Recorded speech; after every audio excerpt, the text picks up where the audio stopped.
We have updated the tier list a lot. We have made some big changes and revamped. Basically, most of the tiers were moved down one tier, and we created a new tier 1 in between to put alternatives and free up some space on the T0 tier, right? To put less meta characters, put the alternatives, and then what would be the good units instead on a T2.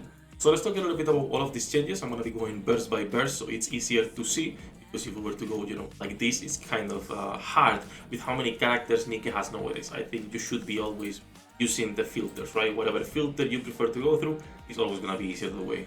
But before we start, as usual, hello there, welcome back to Waifus. I'm Sefhi, your favorite gambling addict. Today's topic is 8th initial placement on the tier list, and of course, the big changes we have made for September. Also, really important, but thank you to Top Up Life for sponsoring today's video. Top Up Life is a platform where you can get basically any pack in the game for cheaper than you would in-game. So if you want to be getting, for example, a skin or any $5 pack, you can do it for €3 instead of 5. If you were to be getting any $79 pack, you will be getting it for 54 instead, etc, etc, etc.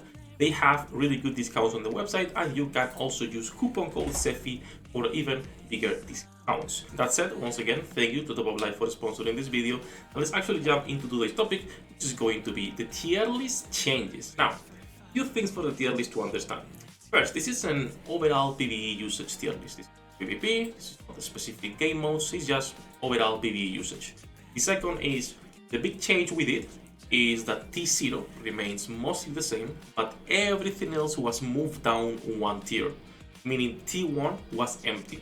So T1 was previously our good unit, but now it's just alternatives. It's alternatives to the flexible meta we have in the game. Flexible meta is characters that they are used absolutely everywhere, right? The alternatives is those characters that are falling off a little bit, but are clearly still meta. Then you have the good units. I don't want you guys to see a T2 and think they are bad. They are great characters. Then you have situational characters, mostly bossing. Filler characters, the ones where clearly you don't have like literally anything else for bosses or for raids, and you are like, okay, I can put these characters because they still either give some decent buffs, like would be the case on Rapunzel, or they are decent healers if it's Pepper, decent healers. They can heal, like it's the case of Pepper, or you need the CDR and you have nothing else. And you are between Sakura and Treasure Milk. So those are like D tiers, and then of course T5, which is literally you only invest if it's your waifu, right? T4 and T5 could be together, they could be the same tier, but I think there's a difference on those characters that can still get a little bit of usage, even though by today's standards most people are not using Noise, are not using Pepper, and are not using the Frima Treasure ever, right? But still, I think there's a difference between those tiers. That's it. Let's go first by burst. So we go B1, B2, B3s, and we're gonna start with B1s. I think B1s, it was time to put only on the top little Siren and Rapid Red Hood, because they are just way better. As support characters with CDR, right? Rapid's a B1. Their CDR is 1,000 times better than anyone else.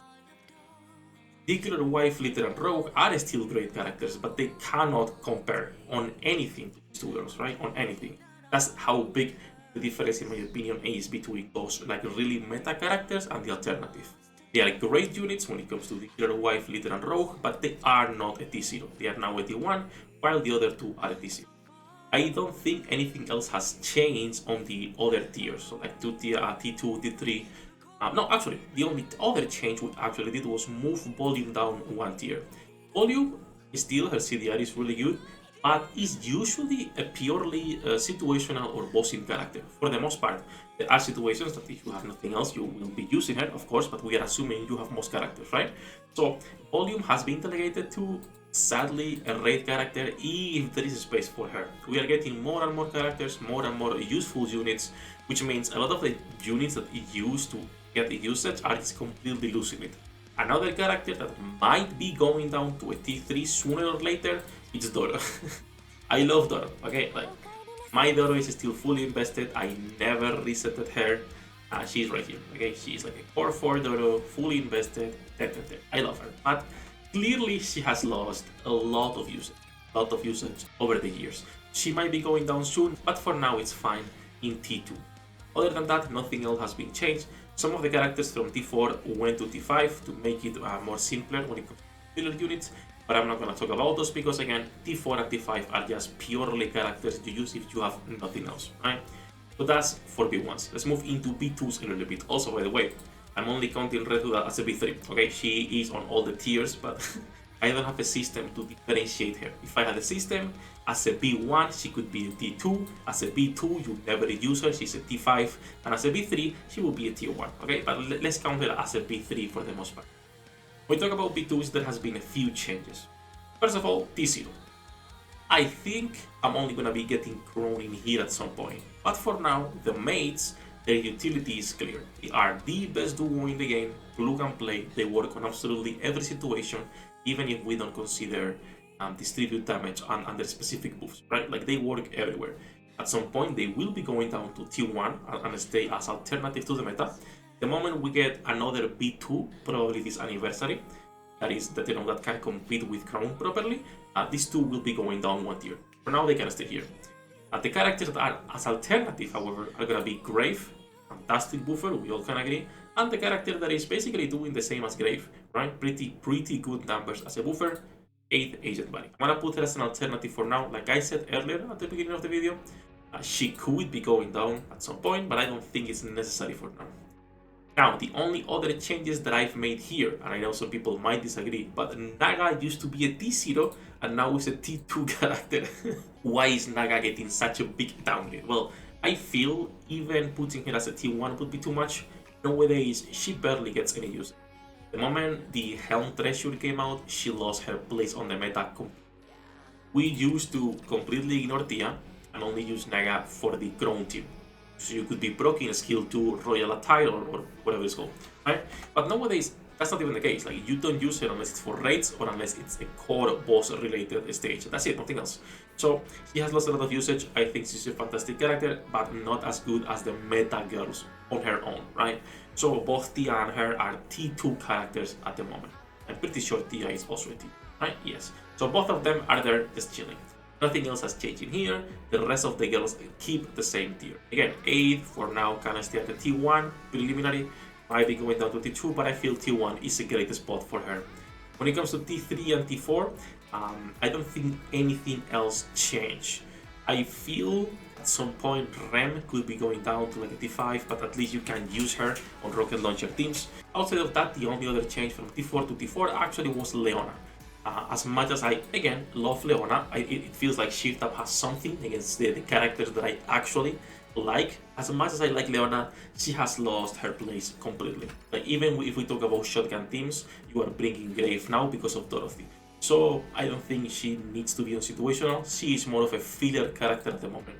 You only use her if there is nothing else. On some water weak raids, she still gets some usage, but for the most part she has been completely forgotten. So that's for the B2s. And now we can go into the B3s, where there's gonna be some drama and some of the tiers that people are not gonna like.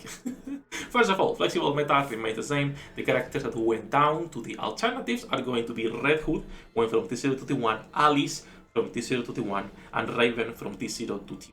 And the only character that went from T2, or a good unit, and remained, or if you want, on T1 was Mihara. I feel Mihara and Raven had to be paired together, and I was like, okay, let's put them here on this new T1. Alice, I'm torn between a T0 and a T1 still, because even if we talk about hard mode, and both the Red Hood and her, they can still get a lot of usage. But if we're talking about damage ceiling, they're starting to lose that edge in contrast to some of the newly released characters. Another character that I have issues believing will be able to stay on the top of the meta is going to be Asuka.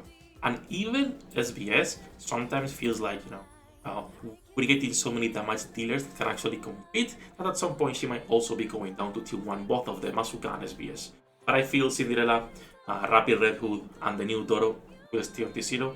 Helm Treasure is fantastic, not only as a DPS on Water Week, but just the utility she provides, so no reason to be moving her at AF. She's gonna be here for another year at least, unless they release something else that can completely replace her on the current meta team, right? Like for pushing campaign and everything.